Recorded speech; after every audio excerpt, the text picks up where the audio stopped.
Hi, I'd like to spend a few minutes talking about shame. Bear with me, it is a difficult subject to talk about. That's probably why we never talk about it. None of us are born with shame, but we pick it up, we develop it, whatever way you'd like to explain it. I'm a little bit fascinated by shame.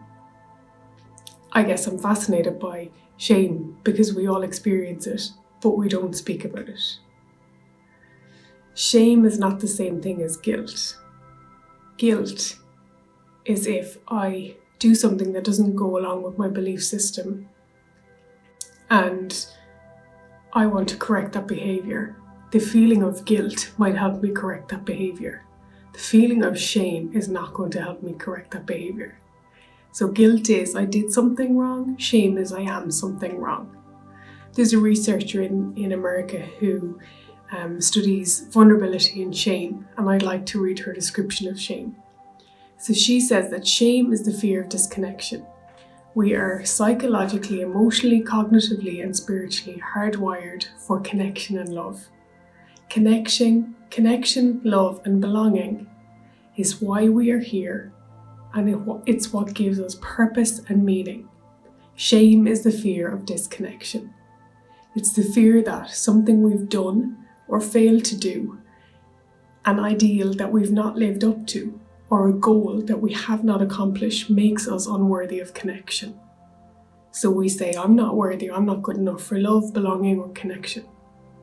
Shame is the intensely painful feeling or experience of believing that we are flawed and therefore unworthy of love and belonging.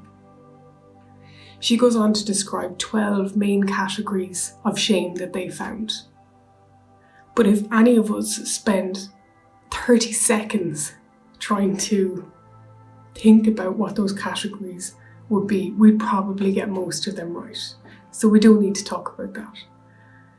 What I would like to talk about, I guess, is what shame does to us. I only know what shame does to me because I can feel it when it happens. My most favourite scripture is, "Be still and know that I am God." But for me, in the being still, shame can creep in.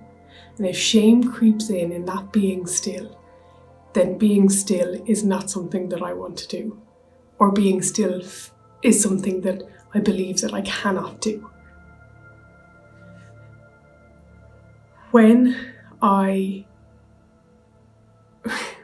turned 30, shocking, I'm older than 30. When I turned 30, the shame I felt around being 30 in the Christian community, not being married and not having children was pretty intense. And I know I've shared that with some people before. That shame, when it was silent in me, was very intense and it was getting in the way of a lot of things. That shame, nobody's to blame for that shame. I picked that up along the way. So I pick it up around the expectations of the community for me. I pick it up in all sorts of different places and I sit with it. And then when I would try and be still, that shame would start to wash over me and it didn't feel good. I think this happens a lot. I think that when we are given direction around do this and this for your mental health, or, connect with God in this way, or connect with people in that way, and we feel unable to do that, shame creeps in or is already there. And it's very hard to get out of that pattern. So we have a goal. So my goal might be to be still. And a lie creeps in. Sure, why would you sit in this space? Why would God want to talk to you? You're this age, you've achieved this in life, you look like this, you're this gender, you're this culture, this isn't for you. And what that does is that separates me from the connection that I am looking for with God in this being still, and the connection with myself. What I found is very useful for that is to recognise what that is. That feeling of unworthiness is shame. If I can recognise it and recognise what triggers it, so what brings that up. So for that example that I've given, What would trigger that is the expectation that society has on me. Or maybe if I see somebody living out that expectation that I think I should be living out, all of those things might influence me to get in under the blanket of shame and not be able to connect with God. So for me, naming it, being aware of it, and then sharing it. So some friends that I really, really trust, and some siblings who I could go to and say, I actually think this, and this is how I feel, and this is what it does to me. It usually doesn't look as composed as this. It's usually a little bit messier than this. But for me, speaking shame takes away its power, because shame gets its power from silence. So, if you can relate to what I'm saying at all, if you can't, good for you.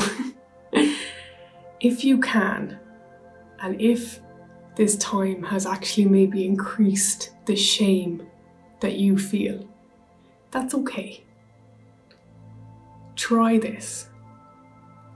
Try to sit with it. Try to write down where you think it comes from.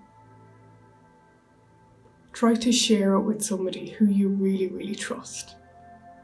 And then come back to the being still. If it's still a struggle to be still, pay attention to what the struggle is. Write it down again. Share it with a friend again. And come back to being still. Because in the being still is the know that I am God. And in the being still is the know that you are good enough to sit with me and that I want a relationship with you. And shame gets in the way of that, and that's a pity. I'd love, if you have time or if you'd like to practice this, to click on the link below. This is a song that I have listened to for years. And this is a song that when I am attempting to be still and I play this song, it gives me such a solid truth that it's hard for shame to break into that. And if it does, I practice my writing what the shame is, or acknowledging it for myself, bringing it into my conscious mind, sharing it. So maybe sharing it with God, sharing it with your friend, and bringing noise to it. So remember, silence and shame go hand in hand. If we break the shame, if we break the silence, we break the shame. I hope this was useful. I swear I'm not a total downer. I just think that we need to talk about this a little bit more. And I hope that this is something that, if you experience this, I hope that you feel brave enough to take the risk and feel courageous enough to take the risk of learning to be still and giving words to shame so that it no longer has silence. Enjoy the song if you listen to it.